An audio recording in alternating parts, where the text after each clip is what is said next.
On parlait de fête et il y a quelques semaines, j'ai été invité à présider un mariage dans cette région. C'était une fête aussi et les mariés ont choisi un texte qui est très connu. Peut-être que si on faisait un palmarès des textes préférés des chrétiens, je suis sûr que celui-ci arriverait en bonne position. Je donne déjà la référence. Certains qui sont habitués à lire la Bible ont déjà compris, mais le texte, je vous le dévoile de suite, c'est celui-ci. Fais de l'Éternel tes délices, et il te donnera tout ce que ton cœur désire. Ça fait plaisir. Hein, ben oui, c'est d'ailleurs lié. Et c'est un texte qui peut paraître comme ça, un peu un slogan, parce qu'on l'aime tellement, on le cite tellement que... bon. Et en le préparant pour ce mariage, il m'a paru qu'il y avait plus de profondeur encore que simplement un encouragement un petit peu superficiel. Il y avait plus que cela, il y avait quelque chose à creuser, à travailler. Donc du coup, depuis, je prêche assez souvent sur ce texte-là pour essayer d'en trouver encore plus de profondeur. Parce qu'en fait, la question se pose pour nous, croyants, mais pour tous ceux qui découvrent la foi. Est-ce que le plaisir et le désir ont leur place dans la parole de Dieu et dans la vie chrétienne? Est-ce que ça a du sens? Est-ce que c'est autorisé? Est-ce que c'est permis? Ou est-ce que justement la vie avec Dieu, c'est synonyme d'austérité, un petit peu de quelque chose qui nous prive de ce qui, par ailleurs, pourrait être source de plaisir? Alors, ce texte, vous l'avez compris, est déjà un démenti à cette idée qu'on peut avoir sur la notion de Dieu et de la vie avec Dieu. Mais je pense qu'on peut aller plus loin dans la compréhension de ce que Dieu veut nous dire à travers cela. Je vais donc nous poser deux questions, ou peut-être plutôt poser deux questions à ce texte. D'abord, la notion de plaisir. Y a-t-il un plaisir en Dieu? Fais de l'Éternel tes délices. Le mot délice, c'est associé au plaisir. Y a-t-il du plaisir en Dieu?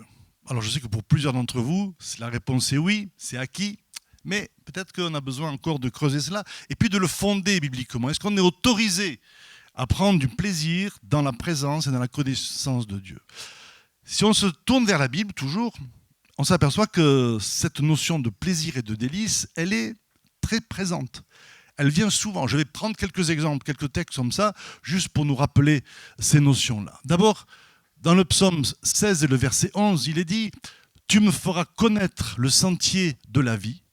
Il y a d'abondantes joies dans ta présence. » Déjà, la joie, le plaisir, c'est quand même lié. Et puis, le texte continue « Des délices éternelles à ta droite. » J'ai mis en rouge parce que la notion, la précision de délice éternelle, ça veut dire qu'il y a dès à présent, en attendant même le moment où nous serons dans la présence de Dieu, dans la plénitude, y compris du plaisir, j'y reviendrai, il y a même dès à présent dans la vie d'aujourd'hui une notion de plaisir. Délice éternelle, ça veut dire pour aujourd'hui et pour demain et même pour l'éternité. C'est un homme qui a connu la présence de Dieu, qui était habitué à louer Dieu. C'était celui que la Bible présente comme le chantre agréable à l'Éternel. C'est David, le roi David, qui dit cela. Et puis il ne le dit pas qu'une seule fois. Il y a d'autres textes, je ne vais pas tous vous les citer, mais je vais quand même en reprendre un autre. Au chapitre 63 du livre des Psaumes, au verset 4, il est dit « Car ta bienveillance est meilleure que la vie ». C'est déjà une phrase étonnante. La bonté de Dieu meilleure que la vie. Non pas que la vie ne soit pas appréciable et soit méprisée, mais finalement, c'est la bienveillance, c'est la bonté de Dieu qui donne du sens à la vie et qui permet à la vie de devenir une vie dans laquelle le plaisir de la présence de Dieu est présent. Et puis, je te bénirai toute ma vie, j'élèverai mes mains en ton nom. Je ne vais pas entrer dans le détail de ce texte, ça veut dire que le plaisir, la présence de Dieu est source de louange, est source d'action de grâce. Et c'est un des signes, et une des manifestations aussi du plaisir. Et enfin, au verset 6, « Mon âme sera rassasiée comme de graisse et de moelle, l'acclamation aux lèvres, ma bouche te louera. » Alors, le plaisir, il est où là? C'est le plaisir de la table. Hein. Alors je sais que dans des temps actuels où il faut faire très attention, on revient souvent à cela, notre santé, la diététique, évidemment que tout ce qui est gras et tout ce qui est... bon, il faut peut-être s'en méfier un petit peu, mais quand même, entre nous, c'est quand même ce qui donne du goût. Hein. On m'a toujours dit, les cuisiniers m'ont toujours dit, le goût, le gras, c'est le goût. Alors, ne répétez pas, ne le confessez pas comme une parole mais bon, voilà, un peu de gras, ça fait... Alors, je parle pas pour le poids, je parle pour le goût, la table. Bon, alors, comme il faut le dire, pour cela, comme pour la consommation d'alcool, l'abus de ceci, cela, est dommageable pour la santé, avec modération. Vous prenez toutes les précautions que vous voulez, mais néanmoins, la Bible dit clairement que la présence de Dieu, son amour, nous rassasie et nous donne du plaisir, et du plaisir physique, pas simplement spirituel, y compris quand nous sommes, enfin plutôt à l'image de lorsque nous vivons un bon moment convivial à l'occasion d'une noce, d'un repas de famille, où il y a du plaisir à table, plaisir de la communion, mais plaisir aussi des saveurs, plaisir du corps. C'est biblique, on est d'accord? Le plaisir a sa place dans la vie chrétienne. Et je souligne que David disait ça 1000 ans avant Jésus-Christ, avant la venue du Saint-Esprit, dont Jésus nous dira que lorsqu'il viendra, il débordera de nos vies, il nous donnera l'abondance, la surabondance de vie. Celui qui croit en moi, dit Jésus, des fleuves d'eau vive. Et ça, c'est une notion aussi d'abondance, de surabondance, de plénitude. Des fleuves d'eau vive jailliront de son sein, de son cœur, en opposition à la sécheresse, à l'aridité, à la tristesse, à la désolation quand il n'y a pas de plaisir. Le sens de la venue du Christ, c'est que notre vie intérieure soit un débordement de vie à l'image d'un fleuve. L'image du fleuve est revenue dans ce temps de louange. À l'image d'un fleuve qui déborde, dont la richesse, la puissance est synonyme de plénitude. Et David dit cela avant. Ça veut dire qu'on pouvait avoir, avant la venue du Saint-Esprit, avant l'expérience de conversion de nouvelle naissance que plusieurs ici ont connue, on pouvait déjà avoir une expérience de la présence de Dieu en termes de plénitude. C'est-à-dire qu'aujourd'hui, à plus forte raison, quand le Christ habite dans nos vies, quand nous l'accueillons, quand il nous conduit dans les chemins du salut, à plus forte raison, ces notions de plaisir doivent avoir place dans notre vie. Et occuper, non pas être un but en soi, mais être une façon d'expérimenter la présence de Dieu. Ben moi, ce matin, j'ai pris du plaisir. Et vous? C'est bon, non, d'être ensemble? C'est bon de louer Dieu, c'est bon de laisser son amour nous envahir. On a parlé de ces océans de tendresse. Alors j'ai oublié parce que ce texte était tellement fort. Océan de tendresse. Enfin bon, voilà, je vous renvoie à ce que nous avons chanté, qui nous parlait de ces moments d'extase dans la présence de Dieu, qui ne sont pas des objectifs inaccessibles, qui ne sont pas des expériences pour quelques initiés, mais qui sont le projet de Dieu pour chacune de nos vies. Et c'est peut-être bon de le rappeler aujourd'hui, où l'environnement, je n'y reviens pas, l'environnement est sombre, inquiétant, et vraiment parfois source de peur et d'anxiété. Allez, encore un dernier texte. Toujours, non pas de David, mais d'un homme qui était habitué à la louange. Un homme qui a composé, comme David, des chants de louange, des psaumes, c'est Asaph. Il revient souvent dans le livre des psaumes. C'est un homme vraiment, un des leaders de la louange de son temps, qui dit dans le psaume 73 et le verset 25, « Qui d'autre ai-je au ciel? En dehors de toi, je n'ai aucun plaisir sur la terre. Ma chair et mon cœur peuvent défaillir. Dieu sera toujours le rocher de mon cœur et ma part. En dehors de toi, retenez bien cela, je n'ai aucun plaisir sur la terre. » Ça ne veut pas dire que la vie avec Dieu soit dénuée de tous les plaisirs que nous connaissons au quotidien. On a parlé du plaisir de la table, le plaisir sexuel, le plaisir de l'amitié, de l'amour, de la vie. Non. Ça ne veut pas dire que la relation avec Dieu nous sépare et nous écarte de tous ces plaisirs. C'est-à-dire que les chrétiens ne sont pas intéressés à la vie du quotidien, à la vie matériel. Non, ça veut dire qu'au contraire, tous les moments de la vie, tous les plaisirs de la vie que nous pouvons connaître prennent leur sens quand Dieu est au centre. Et c'est ça qui fait la différence entre les plaisirs liés à la présence de Dieu et les plaisirs qui sont en dehors de la présence de Dieu. C'est ce qu'on va essayer de développer dans quelques instants. La différence entre un plaisir en Dieu, dans tous les moments de la vie, dans toutes les situations, circonstances de notre vie, et un plaisir sans Dieu, c'est que le plaisir en Dieu suscite de la reconnaissance. Et ce qui nous libère de toute culpabilité quand nous éprouvons un moment de plaisir, c'est de savoir si Dieu est au centre ou non, si ce moment de plaisir suscite la reconnaissance, suscite la joie, suscite la paix, suscite la louange ou non. Parce que la Bible dit que tout don parfait et toute grâce excellente descend de Dieu. Et donc, tout plaisir, vous pouvez développer.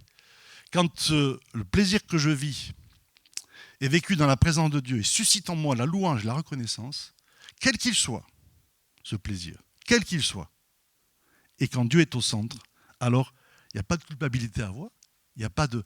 parce que Dieu est la source de ce plaisir-là. Alors bien sûr, je ne redis pas ce qui me semble fondamental, basique, c'est la base, le fait qu'il s'agit des plaisirs qui sont dans le cadre de ce que la Bible dit, de ce que la parole de Dieu dit, et non pas des choses qui nous conduiraient en dehors de ce que la Bible nous dit. Je ne vais pas entrer dans le détail. Ce n'est pas parce que je prends un plaisir dans quelque chose qui n'est pas de Dieu, mais que j'y prends plaisir, que cette chose vient de Dieu. Si la Bible la condamne, ce n'est pas une chose qui vient de Dieu. Je parle là dans le cadre de ce que la Bible nous permet de vivre dans toutes les dimensions de notre vie.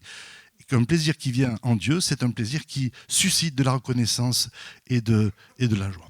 Alors comment concilier dans nos vies parfois les moments difficiles, les moments de trouble, les moments de souffrance et cette notion de plaisir? Parce qu'en fait, la vie n'est pas faite que de plaisir, évidemment. Et le plaisir ne doit pas être, même pour des chrétiens, le but en soi. Parfois, il y a des enseignements, il y a des exhortations qui voudraient nous faire croire que, eh bien, dans la vie chrétienne, il n'y aurait que du plaisir, mais il n'y a pas de temps difficile. Non, la Bible ne dit pas ça. La Bible concilie les deux. Il y a à la fois du plaisir, et c'est le projet de Dieu, mais il y a aussi des temps de souffrance. Et pour concilier les deux, il y a cette parole encore du psalmiste David qui me semble nous donner l'équilibre parfait. C'est le psaume 23. Je crois même qu'il a été cité ce matin. Puisque dans ce psaume, le psalmiste dit « Quand je traverse » Ah, c'était pas le texte que je t'ai écrit. « Quand je traverse la vallée de l'ombre de la mort, tu es avec moi. » La fin du texte nous dit, oui, le bonheur et la grâce m'accompagneront. Qu'est-ce qu'on choisit dans ce psaume 23 ? On aime bien terminer en disant, oui, le bonheur et la grâce m'accompagneront, le plaisir m'accompagneront tous les jours de ma vie. Et c'est vrai, c'est juste. Il ne faut pas oublier que juste avant, le psalmiste vient de dire, quand je traverse la vallée de l'ombre de la mort, ça veut dire que, voilà, la vie chrétienne est une vie dans laquelle le plaisir, le bonheur de la présence de Dieu veut nous remplir, mais elle n'est pas dénuée de temps de souffrance et de temps de difficulté. Et dans ces temps de difficulté et de souffrance, ce n'est pas que le plaisir disparaît. C'est simplement que, bien sûr, l'intensité de notre plaisir peut être atténuée, peut même baisser. Moi, il m'est arrivé de vivre des temps d'extrême souffrance dans lesquels je me suis dit, jamais plus je ne connaîtrai le bonheur. Après des temps de deuil, de troubles, enfin, peu importe. Mais je me dis, mais ce n'est pas possible d'être heureux. Jamais plus je ne retrouverai le bonheur. Pour autant, dans ces moments-là, il y avait quand même la sécurité de Dieu.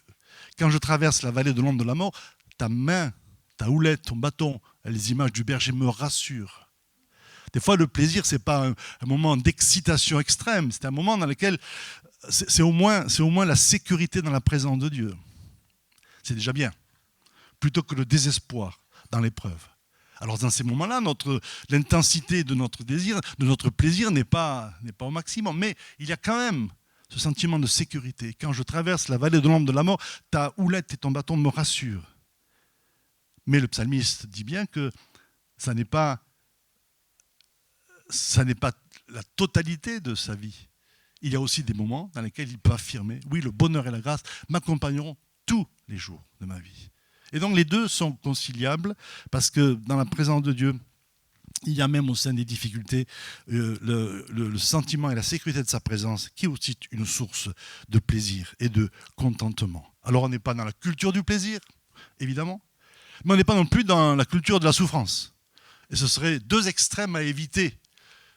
Je connais des milieux chrétiens, évangéliques, dans lesquels, si on insiste trop sur la vie abondante, qui pourtant nous est promise par le Seigneur, je suis venu pour que mes brebis aient la vie et qu'elle l'ait dans l'abondance.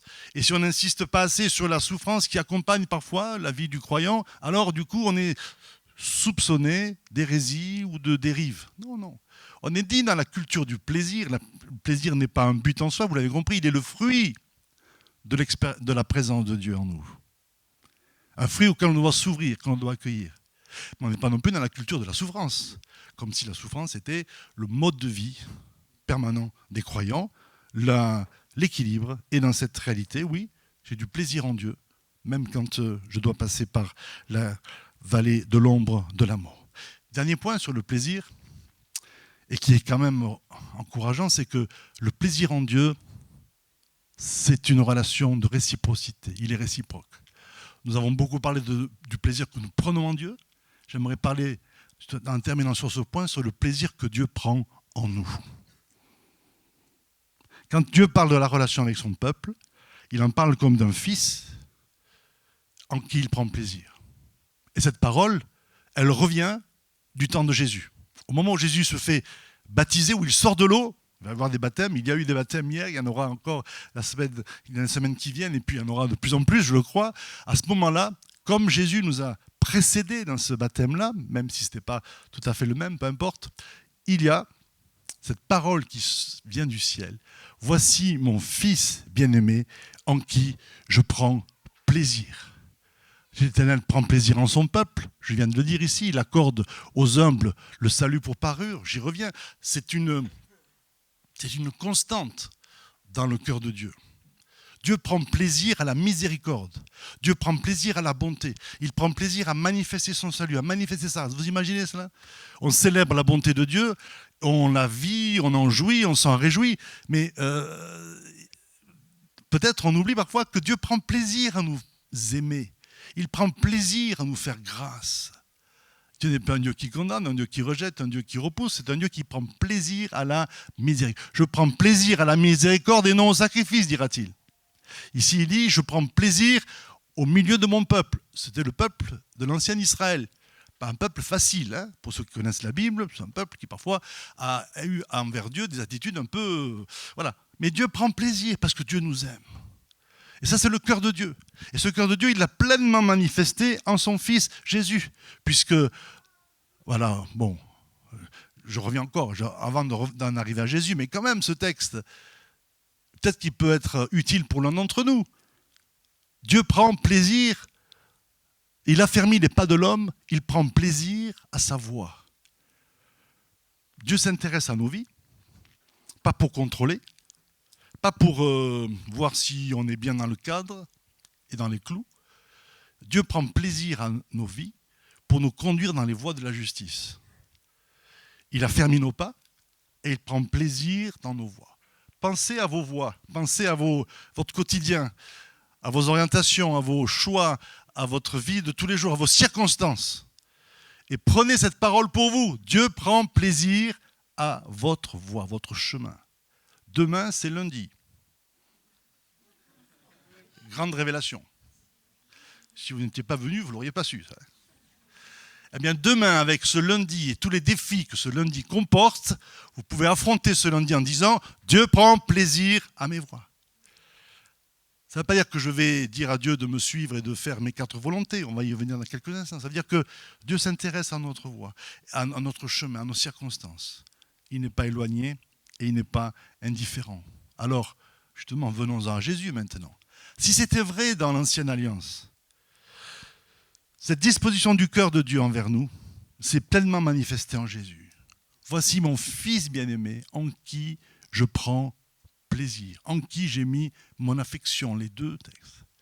La relation avec Dieu en tant que croyant, elle doit être marquée par cette réciprocité. Je donne à Dieu ma louange, je donne à Dieu mon cœur, je m'offre à lui. Et en retour, c'est ce qu'on a vécu ce matin, en retour, je reçois son amour et sa présence. Et c'est donc une sorte d'échange dans lequel nous prenons plaisir en Dieu et Dieu prend plaisir en nous. Est-ce que vous le croyez, ça? Moi, des fois, je ne prends pas plaisir en moi. Je m'énerve, je m'agace, je ne me supporte pas. Si. Ah ben voilà, au moins je ne suis pas seul. Sarah m'accompagne. Et parfois on a de quoi. On a bien raison. Mais ce n'est pas le regard de Dieu sur nos vies. Parce que Dieu nous regarde à travers son Fils Jésus. Et il est dit que de son peuple, du temps où le peuple était dans les plaines de Moab, Dieu ne voit pas d'injustice en lui. Il n'aperçoit pas d'iniquité en lui. Ça ne veut pas dire que le peuple était parfait. Ça ne veut pas dire que le peuple était sans péché, sans faute, loin de là. Ça veut simplement dire que Dieu a fait le choix de ne pas regarder les fautes et les péchés. Il nous voit à travers son Fils Jésus, sommes couverts de son sang. Et même si, évidemment, la communion avec lui nous transforme et nous amène à aligner nos vies sur sa volonté et sa parole, en même temps, même si nous ne sommes pas arrivés au bout de cette transformation, Dieu ne choisit de ne pas pointer du doigt nos fautes et nos péchés. Il choisit de faire grâce et il prend plaisir en nous. Ça, c'est la grâce de Dieu. Inconditionnelle. Moi, je ne me supporte pas parfois, très bien, mais là, dans ces moments-là, je deviens exécrable. Heureusement que ma femme est là pour me remettre un peu d'aplomb et me dire, bon, ça suffit maintenant, il faut que je change. Bon, ça me secoue un peu. Oui, il ne faut pas croire, parce qu'elle n'est pas non plus... Tout le monde croit que Daniel, oui, bien sûr, mais enfin, quand il faut, Daniel, elle y va. Hein. Elle envoie du bois, hein. Envers moi en tout cas. Eh bien, ça me fait du bien. Parce que on pourrait s'encrouter dans cette attitude de désespoir par rapport à soi-même. Mais non, Dieu prend plaisir en moi. Ça me requinque, ça me donne du courage. Ça ne m'encourage pas à pécher, à désobéir, à être léger, indifférent. Mais le fait que Dieu prenne plaisir en moi m'encourage, au contraire, à l'aimer et à chercher à lui plaire. Sa grâce nous transforme. Sa grâce nous amène à la repentance, au changement. Et donc, du coup, je prends plaisir en Dieu et je suis dans la foi que Dieu prend plaisir en moi. Si vous pouvez quitter cette matinée en pensant que Dieu prend plaisir en vous, c'est gagné. Ça va changer votre regard sur vous-même et sur la vie qui vous entoure. Alors, ce verset ne s'arrête pas là. Fais de l'Éternel tes délices. On est prêt à ça? Fais de l'Éternel tes délices. Et puis il y a une conséquence. Et il te donnera ce que ton cœur désire. Ça semble être une conséquence naturelle. On s'est posé la question, est-ce qu'il y a la place pour le plaisir en Dieu? La réponse maintenant, elle est claire pour tous, j'espère, sinon je recommence la leçon. Mais, non. Mais la deuxième question, c'est que du coup, le désir, où en est le désir dans la vie chrétienne? Parfois, on a l'impression que être croyant, obéir à Dieu, marcher dans la sainteté, c'est justement aller à l'encontre, à l'opposé de tous nos désirs, de tout ce à quoi on pourrait aspirer, ce qu'on pourrait souhaiter. Il y a des gens qui discernent la volonté de Dieu en disant c'est obligatoirement à l'opposé de ce que je désire et de ce que je veux. Alors parfois ça peut être le cas, pour des raisons très précises, mais c'est quand même pas le mode de fonctionnement de Dieu, c'est pas son désir, c'est le cas de le dire. Puisqu'en fait, il nous donne ce que notre cœur désire. Alors, le préalable, il faut l'opposer. Hein. Fais de l'Éternel tes délices. Ça suppose la communion, l'amour, la transformation, le désir d'obéissance, le désir de conformer sa vie à sa volonté. Et du coup, alors, il nous donne ce que notre cœur désire. Ce texte-là est vraiment aussi encourageant. Mais vous l'avez compris, il y a désir et désir. Évidemment. Comme il y a plaisir et plaisir, il y a aussi désir et désir. Il y a un texte de l'Écriture qui nous donne un cadre, une référence pour évaluer, pour discerner entre les désirs que Dieu va accomplir, parce qu'ils sont le fruit de son œuvre en nous, et puis les désirs qui sont nos propres désirs seulement, ou on pourrait dire non sanctifiés. C'est le texte de 1 Jean chapitre 2, verset 16, tout ce qui est dans le monde. Alors le monde, c'est ce qui nous entoure, hein, c'est dans le sens large, etc. La convoitise des yeux, de la chair, la convoitise des yeux et l'orgueil de la vie ne vient pas du Père, mais vient du monde.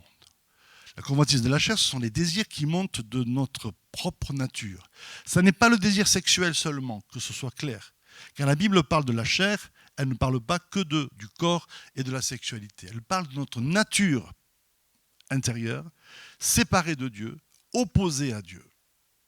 On va y revenir sur la notion de désir sexuel aussi. Mais ici, je parle de désir au sens là. C'est tout ce dont on a envie, tout ce dans quoi notre nature nous pousse. Ça peut être un désir de promotion, un désir d'exister, un désir d'être reconnu, un désir de gagner de l'argent, un désir de réussir, qui ne sont pas nécessairement mauvais en soi, mais qui sont issus de notre propre nature et de notre propre volonté. Ces désirs-là, qui sont la convoitise de la chair, c'est-à-dire on est rempli de désirs qui ne sont pas justes. Il faut aussi le dire, avant d'aller plus loin. Ces désirs-là sont excités, sont exacerbés par ce que nous voyons. Je prends souvent l'exemple de la pub qui tend à nous faire penser que si on ne possède pas ce dernier modèle de voiture, dernier modèle d'ustensile électroménager ou je ne sais quoi, ou si on n'est pas... si on ne... vous pouvez penser à tout ce qui vous est proposé, des croisières, etc. Si on ne vit pas cela, si on ne peut pas l'acquérir, alors du coup, il nous manque quelque chose.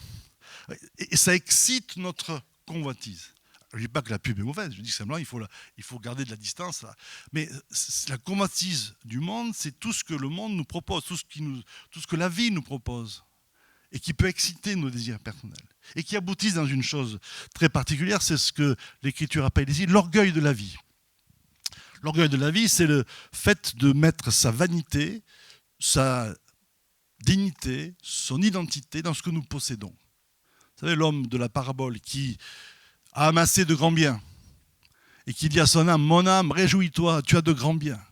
Ce n'est pas le problème d'avoir de grands biens. C'est qu'il avait tout amassé pour lui, pour sa propre sécurité, pour sa gloire. Ça, c'est l'orgueil de la vie. On peut mettre sa vanité dans une belle maison, dans une belle voiture, dans une belle tenue, dans une belle promotion, dans une belle situation professionnelle, parce que ça nous donne de la dignité. Ça, c'est l'orgueil de la vie. Tout ça, dit l'Écriture, ça ne vient pas de Dieu, mais ça vient du monde. Alors, je vais essayer d'illustrer ces désirs parfois. Comment est-ce qu'ils s'expriment ? Comment discerner entre les désirs qui viennent de Dieu et ceux qui viennent de nous ? Les désirs qui viennent de nous sont caractérisés par une chose, c'est qu'ils prennent le pouvoir sur notre vie. Ils dominent nos choix, nos orientations et parfois nos relations. Ces désirs-là, même s'ils semblent nous combler, ne viennent pas de Dieu. Et je vais prendre l'exemple justement d'un désir sexuel. Mais ça n'est qu'un parmi d'autres. David se reposait dans sa maison et qui voit-il ? Une superbe femme. C'est Bathsheba. Il aperçoit une femme qui se baignait, qui était très belle. Alors ça, il n'y a pas de problème. La Bible parle de la beauté. Beauté des hommes comme beauté des femmes. La beauté des corps n'est pas quelque chose dont l'Écriture ne parle pas. Elle reconnaît. Ce n'est pas le problème. Le problème, c'est que David, à ce moment-là, a été séduit, pas par cette femme, qui n'y est pour rien, mais il a été séduit. C'est pourquoi, entre parenthèses, ce n'est pas la tenue des femmes qui doit être, je ne sais pas comment vous dire, mais qui doit être réglementée, sous le prétexte qu'on ne doit pas exciter le regard des hommes. Vous voyez ce que je veux dire ? Je suis d'accord qu'il y ait des tenues décentes qui font que, d'accord, ça c'est, mais à aucun moment il faut faire reposer la responsabilité et la culpabilité sur les femmes. Ici, c'est pas parce qu'elle était très belle et qu'elle se baignait qu'elle est coupable. Le coupable, c'est David, qui lui nourrit dans son cœur, alors qu'il était marié, il nous nourrit dans son cœur une convoitise sexuelle pour ce corps. Le problème, il est là, il est chez David. Tout à l'heure, on a dit David, les plaisirs en Dieu. Oui, mais là, David, il dérape. Sérieusement. Sérieusement. Au point qu'il couche, il la viole, simplement.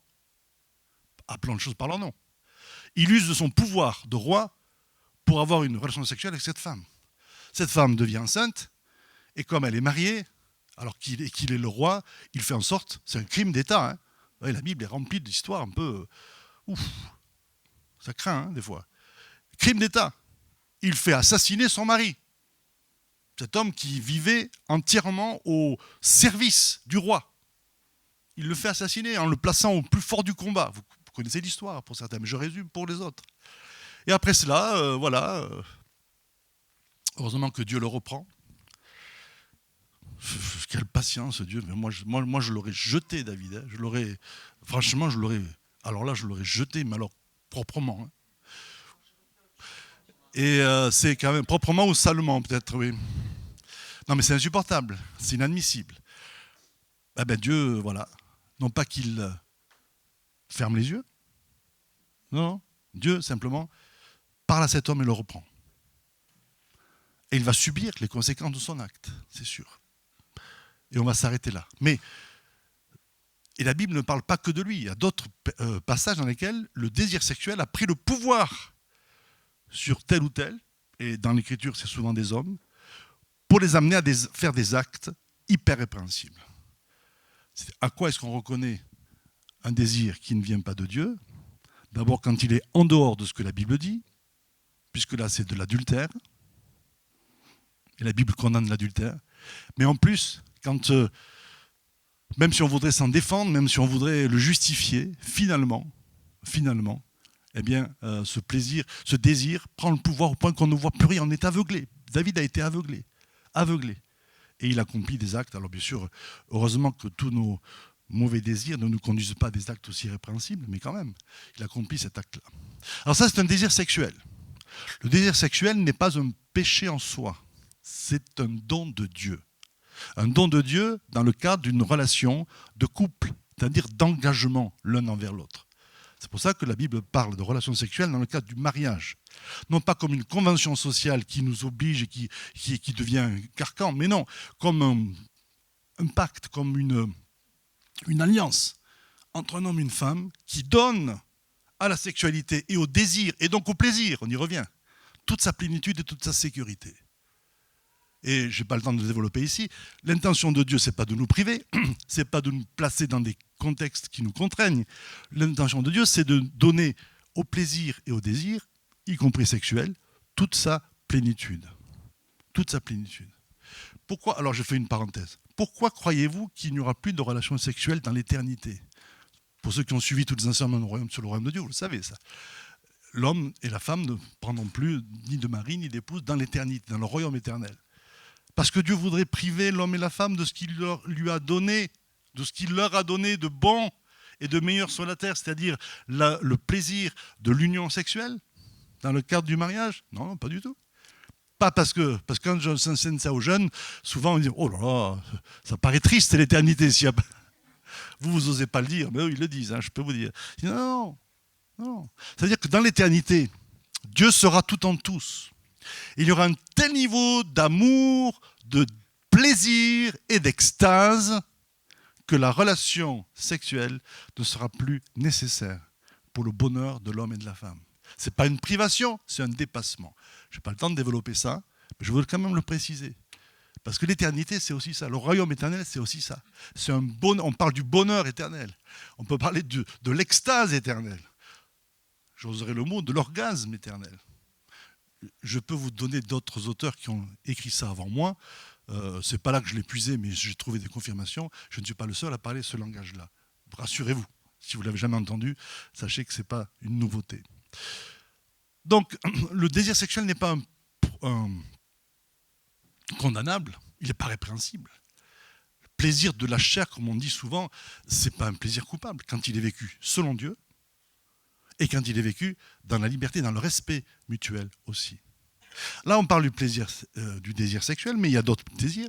Il y a des désirs, cette fois, regardez dans 1 Roi chapitre 21. J'ai lu ça il y a quelques jours dans ma lecture personnelle. Alors encore un roi, ben oui, bon, Quand on est à un certain niveau de responsabilité, d'autorité, parfois, il n'y a plus de limites pour les désirs. Et on devient ainsi coupable de choses qui nous condamnent. Akab, qu'est-ce qu'il a fait? Il a convoité, non pas la femme de Naboth, mais sa vigne. Naboth avait une belle vigne, tout près de la propriété d'Akab, le roi d'Israël de l'époque. Et il s'est dit, si je pouvais l'acquérir. Alors il commence à négocier avec Akab. Akab dit, non, c'est un héritage, je garde ça pour moi. Il a tout à fait le droit. Mais le désir ou la convoitise de cette vigne chez Akab a pris le pouvoir. À quoi est-ce qu'on reconnaît qu'un désir prend le pouvoir? C'est quand ça change et nos relations et notre humeur. Qu'est-ce qu'il est dit ici? Il est rentré chez lui moribond. Pardon, pas moribond. Furibond. Maussade et furibond. J'ai contracté les deux. Bon, quelque part, c'est pas faux, mais non. Maussade et furibond. Quand un désir prend le pouvoir sur ma vie, et alors que je ne peux pas le satisfaire, il change mon humeur. Il change ma relation avec Dieu. Oh Dieu, tu ne réponds pas à ma prière. Change ma relation avec les autres. Oui, toi, ceci, cela. Change mon climat intérieur au point de l'amener à cette tristesse. C'est que le désir est plus fort. Un désir qui vient de Dieu, même s'il tarde à s'accomplir, il se vit dans la reconnaissance, dans la louange, dans la patience, dans la persévérance. Un désir qui vient de moi, et quand il prend le pouvoir sur ma vie, il me conduit à cette attitude de changement. C'est terrible, hein? Le résultat, alors un peu à nouveau, hein, voilà, les rois finalement, ceux qui sont en position d'autorité font parfois des actes innommables. Qu'est-ce qu'a fait Akab? Qu'est-ce qu'il a fait avec sa femme Jézabel? Il a fomenté un faux procès. Un faux procès. Il a fait des faux accusateurs, des faux témoins, des vrais accusateurs, mais des faux témoins, qui ont dit Akab a blasphémé, etc. Et Akab a été lapidé. Naboth, merci. Naboth a été lapidé. Encore un meurtre qui est le fruit d'un désir humain, charnel, d'un désir qui a pris le pouvoir dans la vie de quelqu'un. Alors nous, on ne commet pas toujours des meurtres, heureusement, physiques, mais la jalousie, le désir de vengeance, qui sont parfois nés de désirs non accomplis, la convoitise, parfois, vous savez, c'est sur un plan imagé, c'est bien sûr parfois très, très voisin. Alors voilà, on parle de oui, il y a de la place pour le désir en Dieu. Et Dieu veut accomplir nos désirs. Le chemin, c'est de discerner pour nous si nos désirs viennent de nous ou s'ils viennent de la présence de Dieu et de sa volonté. Alors on va continuer, parce que comment discerner? Ben oui, quand je désire quelque chose, et que cette chose vient de Dieu, ce désir vient de Dieu, il y a un critère qui est essentiel, c'est la liberté. Je ne suis pas sous la pression d'accomplir ce désir, ou ce projet, je suis dans la liberté. Seigneur, en ton temps, comme tu veux. Ce désir est en moi, mais ce sera ta volonté et toi qui le permettra que je l'accomplisse. Je reste libre. Ça n'entache ni mes relations avec Dieu, ni les relations avec les autres. Je reste libre. C'est la différence avec le bouddhisme. Dans le bouddhisme, on apprend à renoncer à ses désirs, parce que, bien sûr, ça part d'un constat qui est juste, c'est que les désirs, parfois, nous font la guerre. Ils nuisent à la sérénité. Ils nuisent à la paix, parce que ce désir, quand il nous gagne, alors il devient désir matériel, désir de promotion. Ce désir prend le pas et ça nuit à notre équilibre. Quand on dit qu'il faut rester zen, ça veut dire, alors c'est passé dans le langage courant, mais ça veut dire qu'il faut renoncer à tout désir de façon à ne pas être submergé et dominé par ces désirs. La différence avec le christianisme, c'est qu'il ne s'agit pas de renoncer à ces désirs. Il s'agit de les amener dans la présence de Dieu et à laisser Dieu les purifier. Le christianisme n'anéantit pas, ne détruit pas nos désirs, il les transforme. Il les aligne sur la volonté de Dieu. La vie chrétienne n'est pas une vie sans désir, C'est une vie dans laquelle nos désirs sont présentés à Dieu, mais en même temps, on ne laisse pas ces désirs prendre le pouvoir ou le contrôle dans ma propre vie. Et tout à l'heure, je le disais, un désir qui vient de soi change nos relations avec les autres. Parce que si l'autre, par exemple, qui serait susceptible de répondre à mon désir, ne le fait pas, alors, du coup, ma relation change. Et là, on a beau être des adultes, mais on finit par bouder. Quand vous ne donnez pas à un enfant ce qu'il veut sur le moment, il boude. Il se met en colère, il trépigne. Nous, on est un peu mieux, je ne sais pas quoi d'ailleurs, hypocrite peut-être. Mais nos relations vont changer. Parce que voilà, on n'obtient pas le désir de ce que l'on veut. Ça peut être dans tous les domaines. Un désir qui prend le pas sur nous-mêmes, nous contrôle, va changer nos relations avec Dieu et aussi avec les autres, je l'ai déjà dit. Alors qu'un désir qui vient de Dieu, c'est un désir qui va, que je pourrai contrôler et dont je vais rester libre. Ce texte, je termine maintenant, fais de l'Éternel tes délices et désirs aussi, et il te donnera ce que ton cœur désire. Ça veut dire que la présence de Dieu, la communion avec Dieu, sanctifie nos désirs. Dans la vie chrétienne, je n'ai pas à me départir du désir, à le refuser, à le mettre. J'ai à l'apporter à Dieu et à laisser Dieu purifier, nettoyer, transformer, réaligner, réajuster. Sa présence nous transforme et transforme aussi nos désirs. Et quand c'est le cas, alors nos désirs deviennent des désirs selon Dieu. Vous avez bien compris que fais de l'Éternel tes délices et il te donnera ce que ton cœur désire. C'est lorsque nos désirs sont alignés sur le désir de Dieu. Nous finissons par la relation avec Dieu, nous finissons par désirer ce que Dieu veut. Et là, c'est l'unité, c'est l'accord. Si 2 ou 3 s'accordent pour demander quelque chose à mon nom, je le ferai. Mais la Bible dit, selon ma volonté. Si on me demande quelque chose selon ma volonté, je le ferai. Quand mon désir est dans sa volonté, parce qu'il a transformé mon désir, alors évidemment que Dieu ne peut qu'accorder. L'Esprit de Dieu intercède en nous selon les désirs de Dieu. Donc nos désirs sont appelés à être alignés sur les désirs de Dieu pour qu'il puisse les accomplir. Et ça, c'est ce dans quoi nous voulons avancer, hein, on parlait d'union avec le Seigneur, que notre volonté, nos sentiments, nos désirs s'alignent sur ceux de Dieu pour pouvoir vivre avec lui. Alors, du coup, peut-être ça peut ouvrir sur une nouvelle vision de Dieu. Non, Dieu n'est pas contre notre plaisir.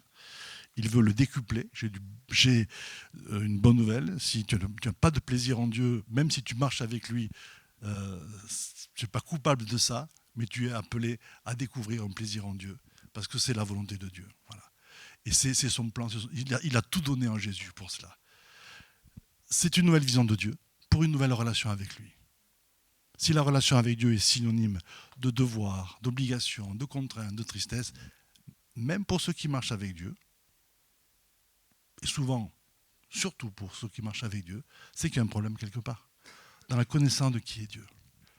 Pour ceux qui découvrent Dieu, c'est important de savoir que Dieu n'est pas contre et notre plaisir, et l'accomplissement de nos désirs, mais qu'il veut simplement nous amener dans sa présence pour nous mettre en harmonie avec lui, pour pouvoir vivre ainsi une vie de plénitude.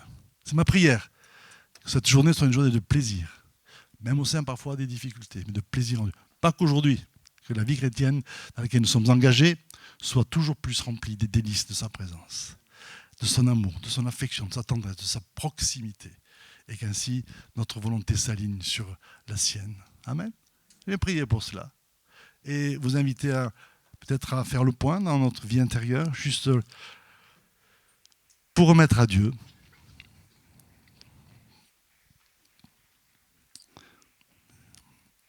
notre être intérieur, notre parcours, nos désirs, souvenez-vous d'Akab, maussade et furibond. Des fois, on cache ce côté maussade et furibond contre Dieu, contre les autres, de toutes sortes de façons. Mais en fait, la racine, ce sont des désirs personnels qui ne sont pas alignés sur la volonté de Dieu. Et dont on rend Dieu, ou parfois les autres, le conjoint, les amis, responsables, parfois même l'Église, responsable. Seigneur, tu nous appelles à goûter au bonheur de ta présence. Tu nous as rassemblés en Jésus-Christ comme une famille pour prendre plaisir en toi, dans ton amour, dans ta sagesse, dans ta grandeur. pour goûter à ta bienveillance. Tu nous appelles à sentir et à voir, à goûter combien tu es bon, Seigneur. Cette bonté-là, elle fait nos délices. Et je prie pour que tout ce qui dans nos vies s'oppose, fait obstacle à ce délice, à ce délectement de ta présence, à ce plaisir de ta présence, que tout ce qui fait obstacle soit levé au nom de Jésus.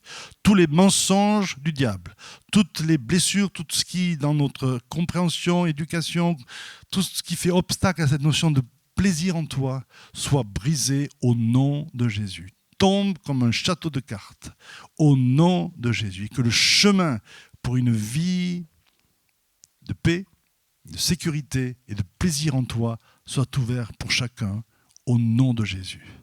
Pour ceux qui le veulent, je vous invite à placer votre vie sous cette perspective, cette dynamique, cette promesse du plaisir de la présence de Dieu. Pour que vos cultes personnels, pour que votre relation au quotidien avec Dieu devienne une source de plaisir, quelque chose qui vous attire, qui vous gagne à lui, et non pas qui soit synonyme de devoir et d'obligation au nom de Jésus. Merci Père, parce que ta grâce nous libère, ta grâce nous transforme et ta grâce nous comble au nom de Jésus. Amen.